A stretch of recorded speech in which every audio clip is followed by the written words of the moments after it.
व्हिडिओच्या सुरुवातीलाच मला देवाचे आभार मानायचे आहेत, कारण 2026 सुरू होऊन 1 महिना झाला, जानेवारी संपला, फेब्रुवारी संपत आला आणि तरी देखील अजून मराठीमध्ये लंडनचा सिनेमा आला नाही. ये सब क्या देखना पड़ रहा है? हे कसं शक्य आहे? इतक्या वर्षाची जी परंपरा आहे लंडनच्या सिनेमाची, 2026 मध्ये मराठी इंडस्ट्री ती परंपरा पाळणार नाही, सोडून देणार, असा विचार करत असतानाच 27 फेब्रुवारीला एक लंडनचा सिनेमा प्रदर्शित झाला. चित्रपटाचं नाव होतं माया. तो चित्रपट आल्यानंतर खूप साऱ्या मराठी प्रेक्षकांचा जीव भांड्यात पडला. त्यांची जी तडफड होती, सगळे मराठी प्रेक्षक तयार होऊन घरात बसले होते, शर्ट वगैरे घालून, पॅन्टेला बेल्ट लावून. काही लोक तर गाडीवर बसले होते, गाडीची किल्ली सुद्धा चालू केली होती. फक्त याच गोष्टीची वाट पाहत होते की कधी लंडनचा सिनेमा येणार आणि कधी मी थिएटर मध्ये जाणार, कधी हे थिएटर फुल होणार, बॉक्स ऑफिस कलेक्शनचे रेकॉर्ड तुटणार. हे सगळं वातावरण महाराष्ट्रात होतं आणि फक्त कमी होती एका लंडनच्या सिनेमाची. सगळ्यांना महाराष्ट्रभर सगळ्यांना सतावणारा प्रश्न सॉल्व्ह झाला, कारण माया नावाचा लंडनचा सिनेमा 27 फेब्रुवारीला रिलीज झाला. आणि इतके सारे लंडनचे सिनेमे येण्याची जी काही परंपरा आहे मराठी इंडस्ट्रीतली, ती 2026 मध्ये देखील चालू राहील अशी आशा सगळ्या मराठी प्रेक्षकांच्या मनामध्ये निर्माण झाली आहे. त्यासाठी मी देवाचे पहिल्यांदा आभार मानतो आणि आजच्या ह्या व्हिडिओला सुरू करतो.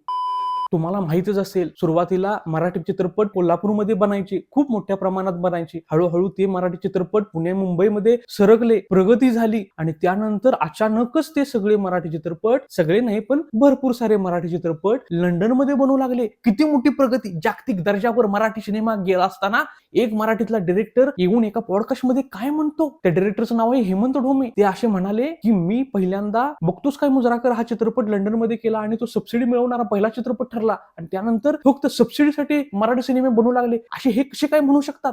स्वतः एक मराठी डिरेक्टर असून मराठी इंडस्ट्री बद्दल असे कसं काय बनवू शकतात?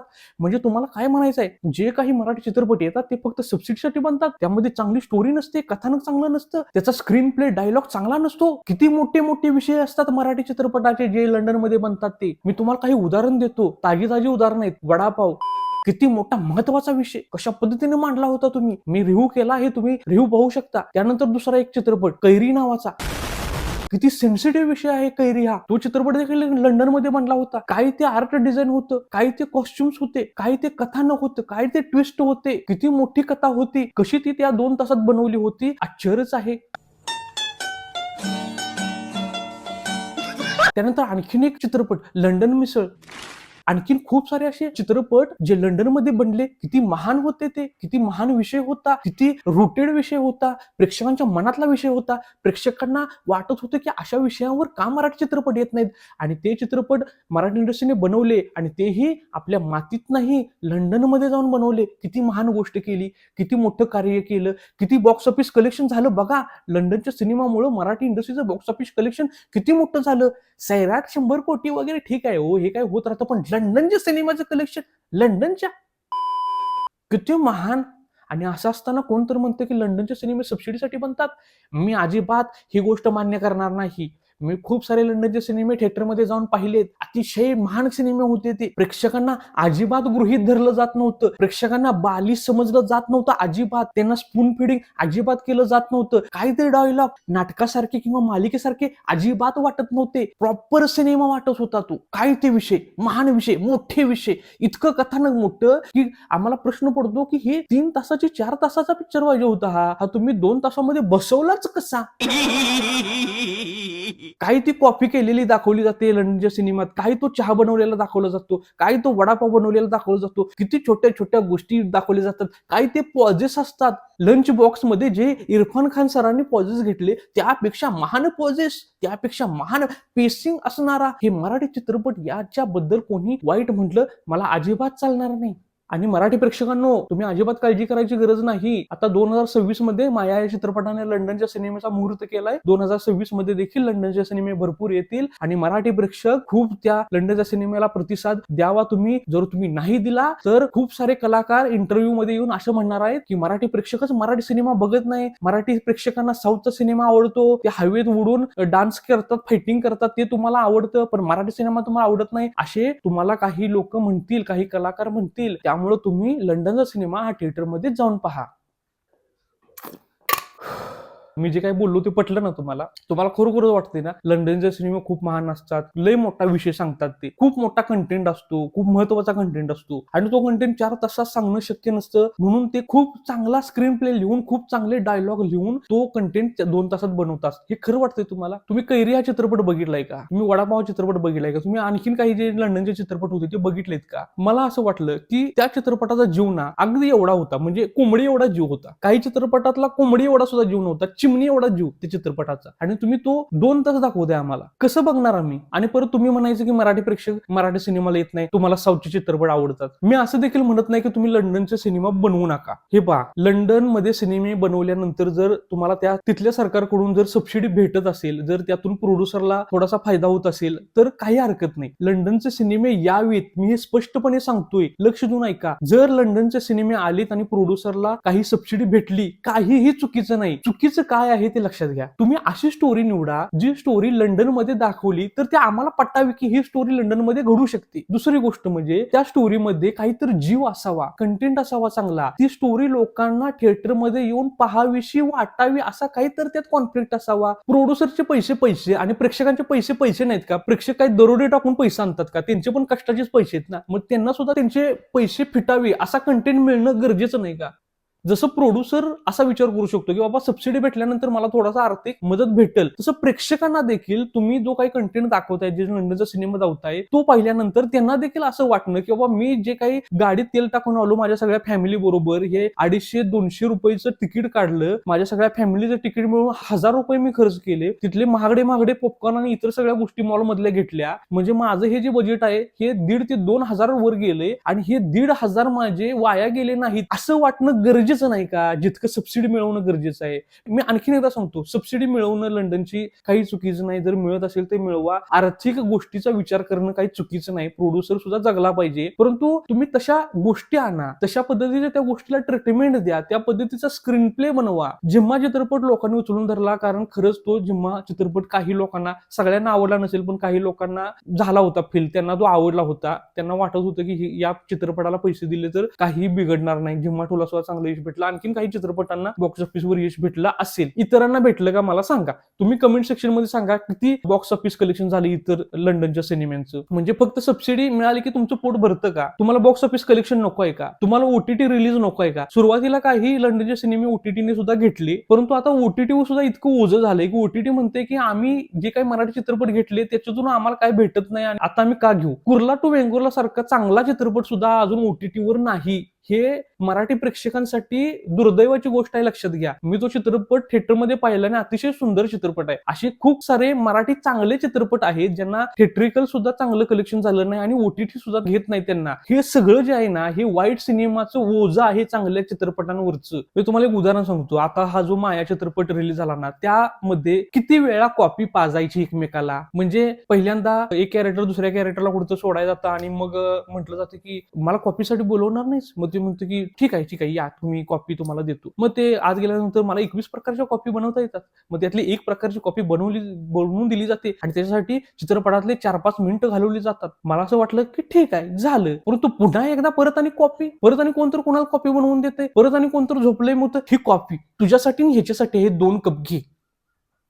माझ्यासोबत ह्या माया चित्रपट पाहताना एक महिला होती आणि तिचा एक लहान मुलगा होता. ही गोष्ट इंटरव्हलच्या आधीच्या, या इंटरव्हल होईपर्यंत इतक्या वेळा कॉफी आली त्या चित्रपटामध्ये. ती लहान मुलगा 6 वर्षाचा असेल, मला वाटते 6 वर्षाचा असेल तो मुलगा. तो काय म्हटला माहितीये का, लहान मुलगा, अरे किती वेळा कॉफी पाजताय, असा शपथ सांगतोय, आई शपथ तो म्हटला, मी खोटं नाही बोलणार. म्हणजे 5 ते 6 वर्षाच्या मुलाला सुद्धा इंटरव्हलच्या आधी तुम्ही इतक्या वेळा कॉफी पाजली एकमेकांना, तो ह्याला कॉफी पाजतोय, तो तुला कॉफी पाजतोय, ती त्या लहान मुलाला सुद्धा वाटलं किती वेळा पाजताय. मग काय बोलायचं सांगा. आणि तुम्हाला मग मी जर एखाद्या मराठी चित्रपटाबद्दल बोललो तर काही प्रेक्षकांना वाईट वाटतं. तुम्हाला बोललेलं माझं तोंड दिसतं, पण अशी चित्रपट थिएटरमध्ये बसून सुजलेली माझी दिसत नाही, पाय म्हणतोय, पाय दिसत नाहीत तुम्हाला. पण लक्षात घ्या, मी जे बोलतोय ना, खूप साऱ्या लोकांना, इंडस्ट्रीतल्या लोकांना सुद्धा माझा राग येत असेल. खूप सारे लोक कदाचित माझ्यावर टपून असतील, कधी गावतोय हो.